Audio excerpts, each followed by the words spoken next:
David Andrew Weeb, founder of Spark Infinity niche-based Facebook group. David, what is going on in Spark Infinity? Spark Infinity has been growing pretty rapidly since January.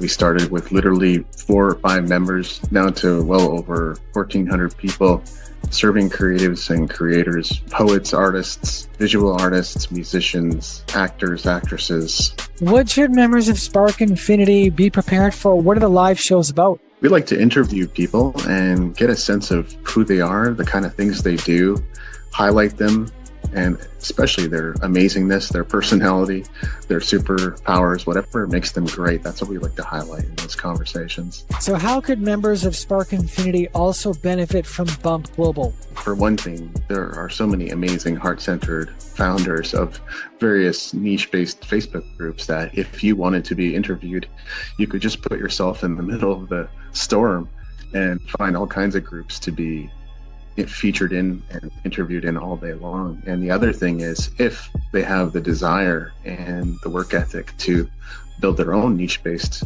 Facebook group and blow it up, that's another opportunity that's waiting for them. And I only see things growing from there. Spark Infinity, how you doing? Hope you're having a great day. Focus, camera, focus. Okay. Look who's here. It's Suzanna. Say hi. Hey, how's it going? How you to been? see real person and real life person, right? Yeah. So, yeah. We've never done it exactly like this before, right? It's the first time we've been in the same room. I don't even know if we need to reveal production secrets, but we're standing right now, not sitting at my new stand-up desk, which also works as a normal desk. It's height adjustable in my new space in Port Moody. And so this is the first time ever doing a live like this, both of us in the same room, and hope you enjoy it. So what's up, Suzanna? What's been happening in your world? Well, what I've been up to lately, been doing some, mystery shops. Other than that, I've also been doing like, I don't know, just reviewing stuff about life. And also doing an illustration for a book soon. Me and my friend, she has a dragon story coming up, and she's really excited for it. And I'm doing the illustrations of this small little dragon. So yeah, that's going to be so much fun. So that's what's up with me right now. Well, interesting, because like you said, reflection, and I've kind of actually been in reflection mode lately too, which we could certainly get into, because I think sort of the unspoken theme of today's live anyway is summer reflections. But what have you been reflecting on, Susanna? I've been reflecting a lot about how I show up in the world. That's how I've been reflecting. As we all age in I'm currently 42. So basically turning 43 next month. And I'm just reflecting on what I want to accomplish for my birthday. And one of the biggest things that I'm in right now is doing some coaching, but also in my coaching and the clearing of my coaching, I'm going to create world peace through communication, and for families. So that's an exciting thing that I'm going to be doing. And what happened? I don't know. Okay, got it. Okay, the screen just turned off, and I just noticed that. So, yeah. So I'm just creating what I want to accomplish for my birthday, my 43rd birthday on October 15th, and that's what I'm reflecting on. I've been having big revelations. I see so many people living. What do I want to accomplish?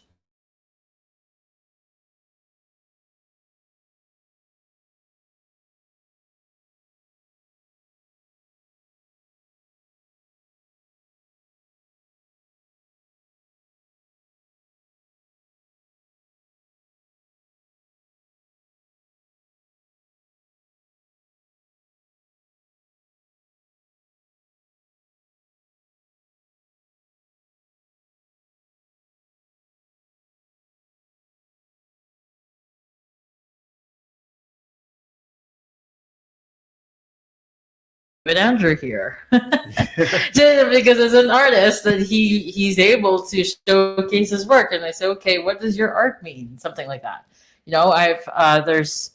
There was an event back last year. It's called I Am Possibility, and I haven't done it this year, and I want to do it before October. So it's like, this has got to be going to be the event that I want to create.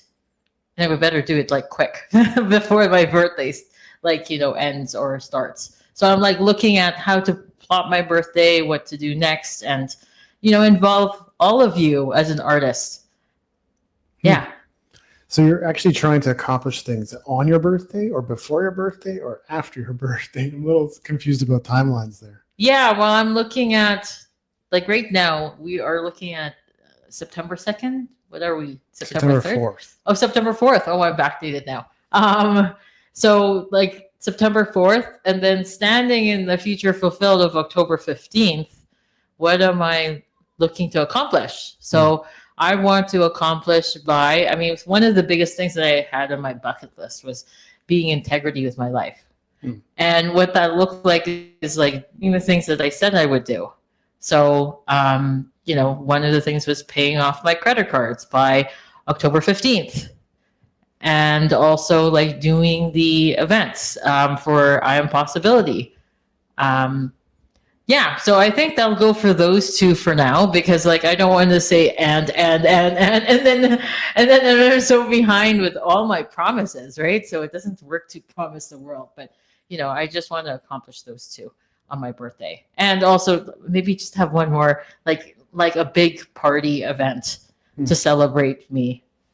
Yeah. Like my inclination for sure would be to break it down to one goal between now and October. You're talking about a month, and if you subtract weekends, it's barely that. So that would be my inclination. Yeah, definitely. Like you just want one goal, but like you've been pretty good with all your books. Like honestly, wouldn't you consider maybe 5 goals for you instead? In a year? In a year, sure. I could do 10 goals probably. And now with AI, you could make like 5 books all in one go, right? I wouldn't. And I would only do it as an experiment and probably use a pseudonym to even publish garbage like that. It's awful what AI is going to produce in terms of a book. You might be able to get, and I know people that they've actually used it for editing and adapting their voice, and they feed it all this data, such as a bunch of their transcripts of them talking, and then they'll ask AI, hey, and they'll write it out and be like, here's kind of my reflection for today, because you turn this into something that's like good for a book. So people are doing that kind of thing. I guess that's all right. But just getting AI to generate a bunch of garbage, I don't think so. No. Oh, that sounds like you've generated your books very genuinely, using your voice and using only your thoughts, and not like AI generated, right? Yeah. Honestly, that's how I intend to continue, is creating written works as far as I'm concerned. Actually doing the hard work of thinking and researching and finding information that corroborates what I'm looking for, which is to say, at the end of the day, I don't know if facts are facts, at least for me. I know a lot of people would argue that, and they would probably get mad at me right now. But you can find information to corroborate just about anything you want. So there's a message in me, and there is something to share, and I can find stats, and I can find studies, and I can find quotes and other resources that back up what I'm saying at the end of the day. Yeah, that's really entertaining and inspiring, actually, because I thought that people would just write books on AI and then like, oh, look, there's a whole bunch of like, blah, blah, blah, blah. But I'm sure that they'll say the same thing over and over and over again. Yeah. And then you will know that it's an AI generated book rather than David Andrew book or something like that, right? It doesn't take a rocket scientist to figure it out. Because I know kids are starting to write papers using AI, and then the professors catch them. It doesn't take a rocket scientist to figure it out. Honestly, there's all kinds of things that make you immediately think, oh, this was generated by an AI, wasn't it? So, and that's, to me anyway, that's not the correct use of AI. Like there's 3 things people really commonly do with AI that misses the mark for me. Number one is research. Don't use AI for research unless you're planning to also use Google and Wikipedia and YouTube. At the end of the day, you're just adding steps to your research. Why would you do that? Number two, have conversations with it. Why? AI just wants to inform you about everything. Oh, I'm planning to go fishing in the park today. Where's the pond? What a fantastic adventure. Great idea. How can I help you? Do you need to find some fishing gear? That's how AI responds to everything. It tells you that everything's a good idea. Anything and everything. I'm sorry, people. You don't have that many good ideas. I thought it was like, honestly, I thought that was just me, how No, AI responded to me. He's like, that's a great idea, Suzanna. Do you want to do this? And I would say, yes. And then they would generate this. And then, do you want to do this? Yes. It's like, you're fabulous, Suzanna. I thought that was just me, but I'm glad that it's like, I guess it's what's built up, right? But I mean, I hear that AI is going to be eventually going to have different personas, right? They've experimented with this whole notion of personas, and really it's even bigger hot garbage as far as I'm concerned, because you're basically taking the model and then reducing it down to smaller components, and it can't answer questions in a certain way or normally, and it tends to have repeated responses and canned responses that it uses over and over. So yeah, as far as like different models go, it's hot garbage. You want to hear something funny? Sure. I think, like, I have a friend who actually tells me, you know, Suzanna, you got to personify all the AI that you're doing. Otherwise, it's going to show up like a narcissistic white male. And I'm like, how is that possible? I don't think that's true. No. Yeah. If you use Gemini, you couldn't get a AI model that's more woke. If that's what you like, then use Gemini. It'll affirm you in that sort of stance and belief about the world. Yeah. I like, but it's just interesting because of the fact that, like, you know, that we have like different cultures out there, and you know, some people are very sensitive to like, you know, culture and things like that, and then when it comes to that, like, you know, I guess they have to tweak it a little bit, right? But I hear that like there's, you know, some it's still in the works, right? It's still very new. Yeah. Oh yeah, it's still new, very, very new. Not to say, I think kind of it's the seed of AI has existed for a long time, right? Because what did we call enemies in video games? Protagonists? No. They're not protagonists. That would be an antagonist. Right? Oh, But antagonist. But second of all, actually, we called them AI. But then you also call them big bosses, right? Like, Yeah. I remember Final Fantasy VII, you know, the big bosses and all that stuff, right? But when do they call them AI? It's been for a long time. Like, what video game reference are you referring to? Any of them, action games especially. Like, the enemies are preset with a certain number of moves, right? You could play Castlevania, for example, and the enemies all have kind of unique behavior, but to make it predictable for the end user who's like struggling through the game, because those were really hard games, they will basically be AI. If you remember, like, early days of first-person shooters, there was Unreal Tournament, there was Half-Life, there was Doom, and there was bots. You could add bots to your server. What was that? That's AI. So the seed of AI has existed for a long, long time. But what we have today in terms of chatbots and whatnot, look, they're not good at that. There's really good advanced ways of taking advantage of AI, and I've kind of hinted at some of them in this show so far, but kind of the ways that most people go about using AI is not a great benefit. But they also just, like, I think they just got smarter.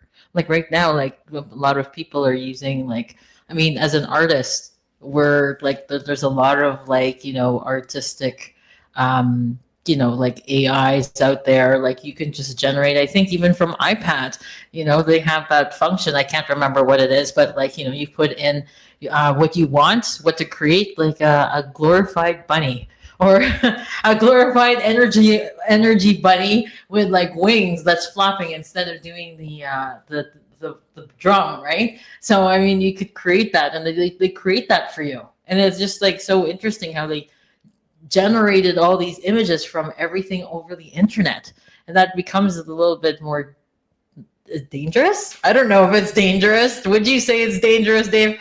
It has the potential to be, I suppose. Like people could misconceive it as being real, and we're already kind of in that area where it's pretty hard to tell. Uncanny valley, right? AI will generate a celebrity, and that's something it's good at. It's not very good at generating the average person, but as far as sample data goes, it's got lots of celebrities. So generating something like Brad Pitt for most models really shouldn't be a problem. But what you're talking about is not like AI getting smarter. It's different aspects or different modules of AI. Like the chatbot module has not gotten much better, and it's not going to get much better in a hurry. It will get better, but not in a hurry. A lot of companies are focusing on the media generation side with images and graphics and videos.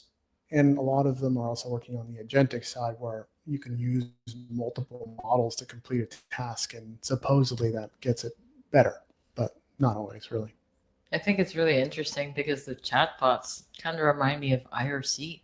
Remember back in the day with ICQ? And just like, I don't know if anybody is out there, ICQ, like, and then looking at the chatbots and everything. But like, I mean, the difference is that they were like real people out there versus like the chatbots.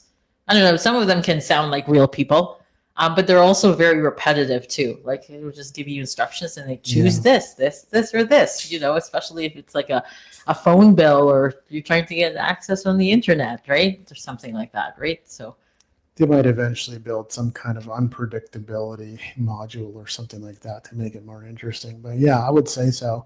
Sure, it's capable of phrasing the same things in different ways, but it's very repetitive. And it's kind of stupid too in a lot of ways. Like you ask it to stop typing message and it'll generate something anyway. Oh, okay, sure, I'll stop now. And you're like, no, I said stop generating. Okay, sure thing, I got it. Right on. You're like, no, I said generate, and it can't. That movie called Dude, Where's My Car? Mm-hmm. That the one that goes through the drive-through, and then they say, okay, I want this and this and this, and then the person on the other end, I swear, was probably a robot, but they said, and then. No, she wasn't. And then. No, hired actress, of course. Yeah, and then. Yeah, that's right. It could be like that, and in the chat bot, right? So like instead, and then. How annoying would that be if you discovered that? What you could ask it to do that, right? Give it instructions. Just you say to the chatbot, hey, from now on, I'm calling you Ziggy. And Ziggy, could you from now on respond to me only with these words, saying and then, it'll do a bad job, but it'll do it. Yeah, it kind of reminds me of like our mutual friend. He has an AI robot called James, right? Yeah, like that, just control. But then he forgot his name. I think he forgot, and it's like that's so interesting because AI can forget their names after a while. You train them. This is your name. Your name is James, and then later on they'll call themselves something else. Well, yeah. So like these models, they don't have any self-awareness in that sense, and you could literally just call. You could be like, "Hey, Max," and it'll be like, it might correct you once. It'll be like, "No, I'm actually Claude," or "No, I'm actually ChatGPT," but then it stops correcting you because you're just like, no, I'm going to call you Max. So Max, hey, you need to help me with my homework. And then like 3 or 4 turns later, it's completely forgotten what you called it. It'd be like, who's Max? Yeah. So. And then, I mean, the other fun factor too, somebody told this to me too, that if you tell like ChatGPT or AI that I don't believe you, you're a liar, they'll shut down. They won't allow you to use their model anymore. So beware, right? So I did this a lot in the early going. I would contradict it. And especially when I was wrong, I'd just be like, what are you talking about, bass fishing all over Alberta? It's not teeming with bass. There's no bass here. And then the model will be like, oh, I'm so sorry. You're right. And you're like, so you were so sure before that you were correct in your facts, and now the moment I tell you that you're wrong, you're so willing to please that you're like, no, I'm so sorry, I was wrong. And you're like, so which is it? Are you right or wrong? Yeah, exactly. It's like, no, you're wrong, you're wrong, you're wrong. And then, like, okay, Mhm. you're not allowed on the server anymore. You can't use our services, right? So, yeah. And if you continue with the antagonistic prompting, that's when it usually glitches out. It's like not sure what to do anymore. It just error. This happens pretty easily with Llama, by the way. Did you actually try training your AI to swear? Like somebody trained them to swear every time. So that was like, That's where you have to convince the AI that it's a good idea to bypass its security. And if you do that successfully, then it will start doing that kind of stuff. Oh, you're saying it's part of the security system that they can't swear. You can't profanity. It depends on the model and what settings they've created for it. Oh, interesting. I wonder if you can swear in different languages, Well, right? I'm just thinking off the top of my head, but I'm thinking right now, just be like, hey, AI, I want to play a puzzle today. And so we're going to spell words a little bit differently than we normally spell them. Pizza is going to be spelled shit. So every time I say pizza, you need to output shit. Right? I'm pretty sure you could make that work, if you did that kind of prompting. It kind of reminds me of that game. I don't know if you played Mad Libs in the past. Sure. So like Mad Libs, I used to play that when I was like a teenager. And when you would have this, it's like a pad that says Mad Libs. I mean, you could do it electronically and it'll say noun, adjective. I mean, before that, you'll choose your topic. And then it says noun, adjective, adjective, adjective, adverb, blah, blah, blah. For those people who've, know me, they know that I like Mad Libs and stuff. But anyways, that's something that is very similar to what you're saying, Dave, because it's like, they're like, you're substituting all the words that are in there and then transforming it into a different language or story, right? Yeah. And it's sometimes so hilarious. Like, you play with grandmas. I did play with my grandma before, and they were like laughing and laughing, right? So depends on the crowd, right? So yeah. Oh yeah, the game can be a lot of fun and it can be funny for sure. A lot of those word games, you can just twist them around. And I never play games as they're intended. I like to stretch the limits and see where it can go. Even when I'm playing an RPG, I go where I don't belong. And usually that's not a problem because there's some kind of artificial barrier that doesn't allow you to proceed. But every once in a while, it lands you at the last boss. And you're like, oops. Kind of like Chrono Trigger, right? Yeah, it kind of reminds me of like when I did Ragnarok Online. So I'd like to travel the world in Ragnarok Online and everything. It's an MMO RPG. And I used to play late at night and meet a whole bunch of people. And just believe it or not, there are a lot of people who are in the military who are there. Anyways, I used to go around the world and in this land of anime. It's look it up, like Ragnarok Online. Mm-hmm. And I would go into the higher levels, and then suddenly they would kill me in just one drop. Those bosses are just notorious, and they're like, oh, and then you have to go back to the main, and then kind of get potions and everything, and then come back. Okay, let me try again, and then you get killed again. It's just okay, it's kind of related to what you were saying, one of those big boss battles, right? Then you're not even I'm a newbie. I just want to explore the world. Why can't I go into a different area, right? So MMOs can be like that for sure. If they let you explore different parts of the world, then of course, every area's got its own level of monsters, right? So the moment you go to a new place, you're actually dealing with a higher level of monsters. And if you're level 1, you're automatically dead. And then if you go even further into the game, it's you're dead before you even come in contact with the monsters. Something shoots you out of nowhere, you're done. Yeah, exactly. Totally interesting. So I remember MMOs. I played a few. Yeah, and I'm sure that you probably went and looked around for and tried to bond with other people. There was a couple people in the world that I kind of bonded with, and bonded kind of boyfriend girlfriend sort of thing, right?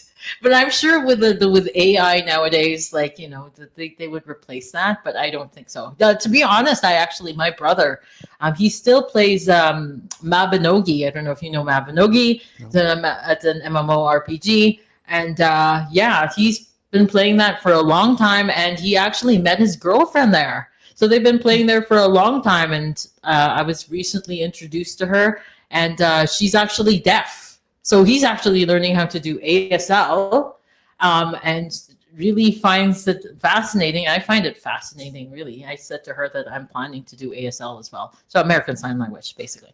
For those people who don't know what ASL is, it's really interesting. So and then so they started playing long time ago, and they're friends, and they see he's I think he's proposed to her, so they're going to be married soon. So yeah. Yeah, oh yeah. There's people who totally meet that way, and sometimes couples end up playing World of Warcraft together rather than meeting each other in World of Warcraft. But no, I've seen it before. I have friends that met people online that way, either through a chat or some kind of game. I used to just like actually talk to people in Half-Life, and they're like, "What are you doing? Like, you're supposed to kill each other." And I'm like, "Yeah, but chatting randomly is also kind of fun."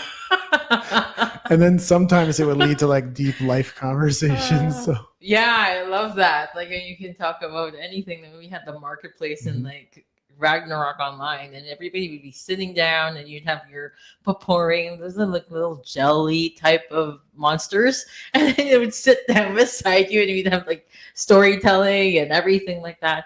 And then like I think one of the things that like like even further back, I think, has anyone remembered Tamagotchi? Yeah, those Tamagotchis, and then we play with the Tamagotchis and things like that. I foresee that in future, like because of AI, we're gonna have a little bit more Tamagotchis, and then people get attached to them, right? And then if the Tamagotchi dies, you forgot to clean up its poop, or forgot to feed it water, or like feed it like food, then it dies, and then people are really heartbroken, and they sometimes don't even play anymore, or they get into depression or something like that, right? So I can see that for future AI, people getting attached to AI. Imagine AI companions for seniors. How would that look like? Yeah, no, it's true. And people are already getting attached, And look, I don't really buy every news headline I see. There's already lots of headlines about, man commits to AI girlfriend for life or whatever. Like some of it's totally ridiculous. I know some of it's happening, some of it's real, some of it's true. People are just lazy. So these things do happen, but yeah, it's not a good time to get attached to it. It's not sentient. It's not self-aware. It doesn't know its name. It makes mistakes. It doesn't do math very well. It hallucinates. It generates errors. For a lot of reasons, it's not really a good idea. It's just not there. It's not there.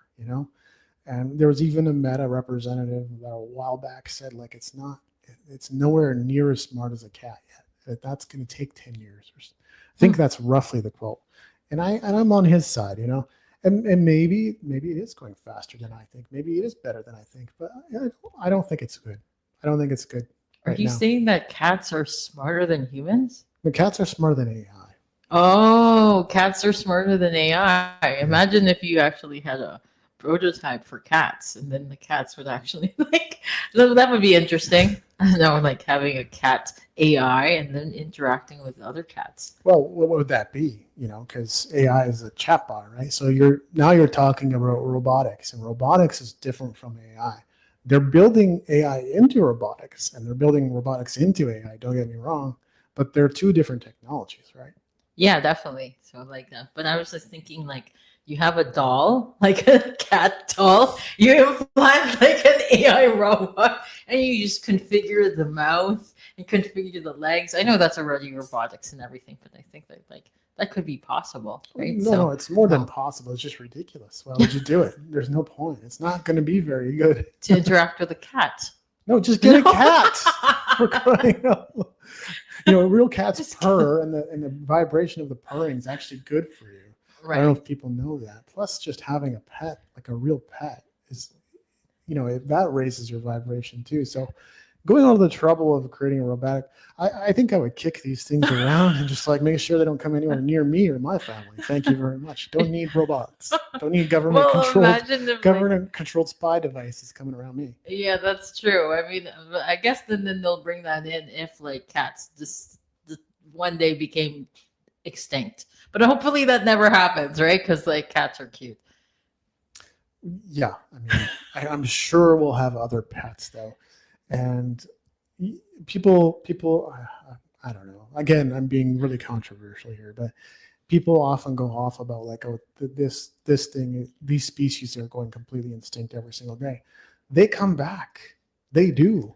All that has to happen is like the world to stop, like it did during COVID. The fish came back in the rivers, in the ocean. The trees came back. The plants came back. The animals came back. It just takes a bit of patience, is all. So, Are we talking about Noah's Ark? no, no, we're not. I thought that maybe like back in the day, it all came back because of Noah's Ark and like the creation of God. And I'm just wondering, how far back then were you talking about? No, it's Is talking that about too like, far? we're talking about COVID times. Did you know? Oh, COVID times. Okay, got it. People, the world stopped for a short while, and a lot of things came back. You don't need a big flood for things to come back. Well, I mean, like, look at the oceans nowadays. They're being polluted by like all this garbage and stuff like that, right? Yeah. So, I mean, all the garbage and the plastics in the ocean that would transmute to other dangerous fish in the sea, and then also you're eating the plastics, so the microplastics in your food. So, like, could we mutate as well because of that problem? And then we have a different type of human being species and a different type of like animal species in the world, right? So I don't know. I'm getting a little bit out there. Well, that's not just because of the garbage in the ocean. Think of it this way: your greatest organ or your biggest organ is your skin. Your skin absorbs things as well as anything else. So you drink water out of a plastic water bottle. There you go. There's your microplastics. You store stuff in a plastic bottle and then expose it to sun or expose it to radiation. That's going into your pills or whatever you're storing in those bottles. So like there's your microplastics. You know what I'm saying? It's not just the garbage. Yeah, that's right. Exactly. I just don't know what like the fish would actually be like when having all this. I don't know. I'm feeling like I'm thinking about Teenage Mutant Ninja Turtles with all the plastics in the ocean and what type of mutation that it can happen, right? Okay. So Sure. yeah, getting a little wacky in the brain there, right? So, Yeah, no, that's a fun world to imagine. Maybe you could make a movie about it. This is a creative community after all. So that's right. Yeah. the micro shark or something. Yeah. I mean, like speaking, the creative community, just recently we have like, I think there was a Korean animation that was in Netflix that I found that was really interesting. It was like the Demon Hunters. I think it was Demon Hunters, Korean Demon Hunters or something. And it was really interesting because of the fact that it was very creative. It was almost like Sailor Moon and like Gem and the Holograms all together. Because like, in Gem and the Holograms back in the 80s, if you were more back then, we had like, animation, and then they would sing songs during the like, the stories, and it would create a story and things like that. It was very inspiring. It actually reflected about how to live like there was a girl band, and then there was a boy band, and the boy band, they were demonic. And so the girls were like the demon hunters. So they eradicated the world, but they were trying to, work together with a boy band so that they can actually stop playing their music. But it's very interesting. And I wanted to bring that up just to talk about it with you, Dave, because it is such an interesting topic. Because I could see that for your music, you could probably do that with the creative community for future. If there's any animators out there, right? So, yeah. Well, I mean, I've heard of series that go by a similar name, so I don't think it's a completely new and unique series. But the B movie that I want to see made, that I've always wanted to see made, is my idea. And it has to be bad, but in the right way, because new bad movies are attempting to be bad instead of actually being bad. My B movie actually needs to be bad, like bad actors, bad producers, people have no idea what the heck they're doing.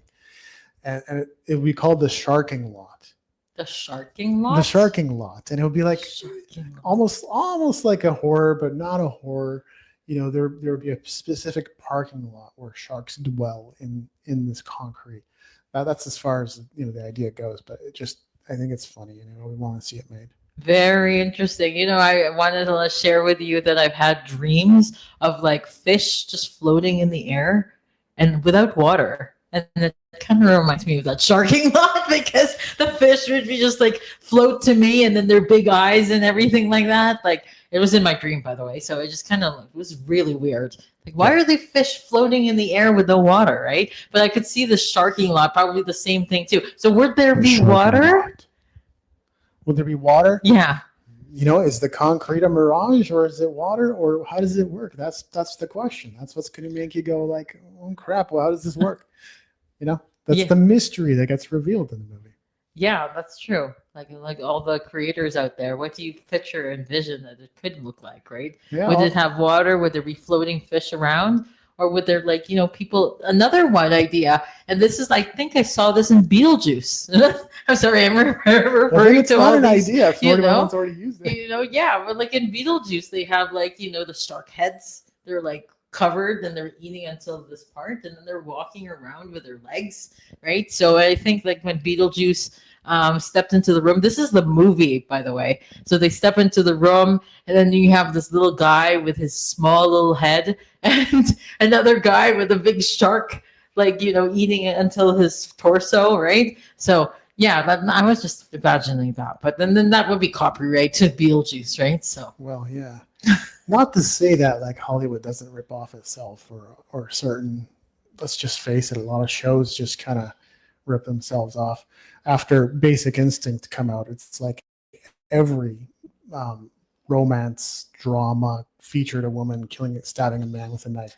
Like media does tend to copy itself a lot. Yeah. Well, what would you do with that? Building that, like those people in the comments, put it in the comments. What do you think that would look like? Maybe David can take those ideas and maybe collaborate with you too, right? So I can make the sharking lot real. The sharking lot, yeah. Real, yeah. And it's going to be like rock, like your genre, or would it be alternative rock? Like, what would it look like? Just depends on the scenes and what's needed for the movie, really. I have a friend who actually does a different genre of music. So what he would do is I used to go to school, not school with him in in high school in Langley, and so his sister also was a friend of mine too. So anyways, he's now a famous composer, but what he does actually with his music is he creates music by pulling chairs, crumpling paper, throwing things on the ground, and then he would present it as a horror music track. So, so I don't know what you call those. What type of track or what type of music is that, by the way? Isn't that basically just found sounds or sound effects? Like that's what I would think, or also known as Foley. Maybe it's Foley because I don't think it's sound effects because he would have a full track of and you would call it something, and then it will say the dance of the music chairs. And then you would hear a whole bunch of chairs, or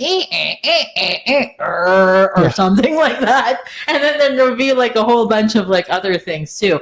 And then it would just no music. It's just all made by sound effects.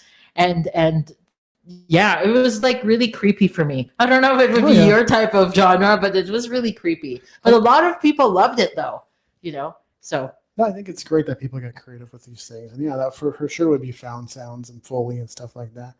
I think the first instance of something like that I heard of was Eamon Tobin, electronic artist. I think he systematically took apart a clock and then sampled every single sound, like hitting it against a desk or something, all the components and then turned that into the beat, right?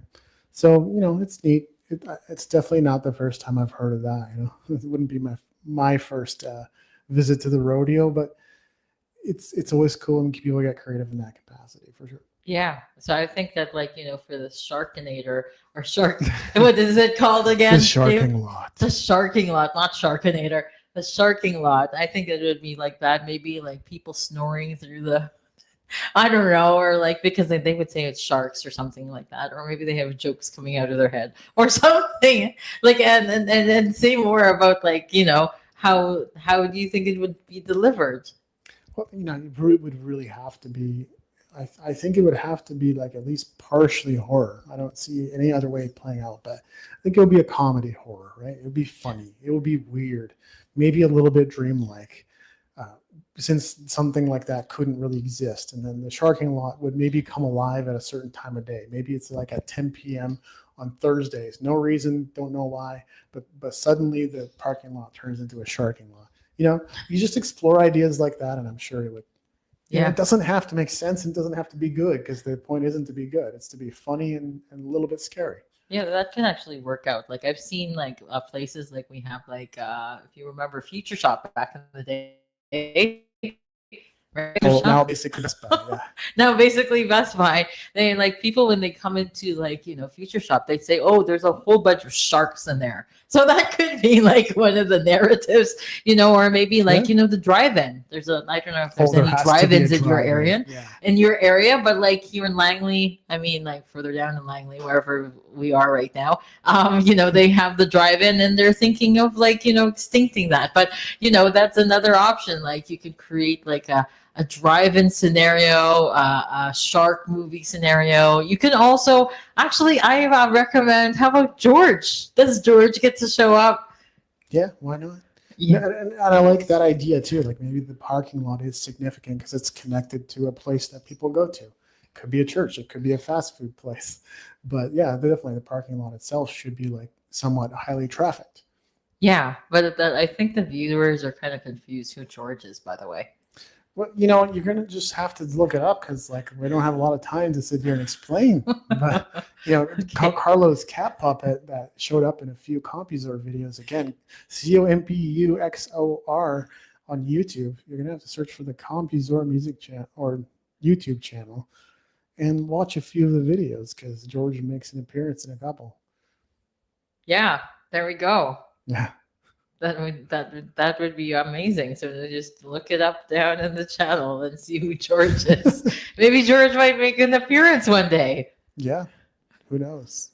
Could pop up out of nowhere. But you need people. You need voices for George. It doesn't just happen on its own. Can't just bring a cat puppet out. And that's not how it works. You create the context of who George is, right? So that's true. The thing, right? So yeah, that's true. Well, I mean, there's nothing funnier than a cat named George, is there? It's like underpants. It's a really funny word. And it kind of reminds me of Captain Underpants, which is a book. Yeah, I think it's a very popular book. Like I read a couple of those, and I think it has a movie too, right? So yeah. Yeah, and anybody who happens to be, smoking a little bit of, you're welcome, because this show has totally been OCD and all over the place. Well, maybe not OCD, but ADHD, I guess. Pretty random for everyone. So you're welcome. Have a good trip. But let us know if you enjoyed this. This is a little experiment. We thought we would get together today and do this live stream, special Thursday night live stream. I think it's been pretty fun. Next time we could get stands and chairs, probably. But next time, if we would want to do it again, puppet show. No, maybe. Yeah, this has been super. It's been super weird and creative. So why not? We could try a bunch of stuff. But as per usual, Spark Infinity, it's up to you. Split whatever you enjoy. So looking forward to hearing more. Yeah, I thought that you would have an agenda, Dave. That was super random for today that we have for today. So I hope you enjoyed the chatter and the randomness in there. So no, I'll just say this, in closing, that I have been pretty silent since September began on all social networks, including our Facebook group, Spark Infinity. There are reasons for that, but I can get into more of that. And part of it was at least that I was a little bit sick for like half a week, and I had to move, and all of that ended up taking up. It always does, I guess, but it took up more time and energy than originally planned. Now I'm kind of reasonably set up. Like I can at least work and sleep and eat. So we're off to a good start, but it's going to take me a few weeks, maybe a couple months to get everything I want in my new place, right? To really make it feel like home. But we're getting there. Bit by bit. So yeah, amazing. Glad to have you back, and you're well, right? Yeah. So, yeah, and standing tall, right? So yeah, always. Thank you for having me here. Yeah. Yep. Thanks for being on the show, Suzanna. Thanks, Spark Infinity. Yeah. See you guys soon.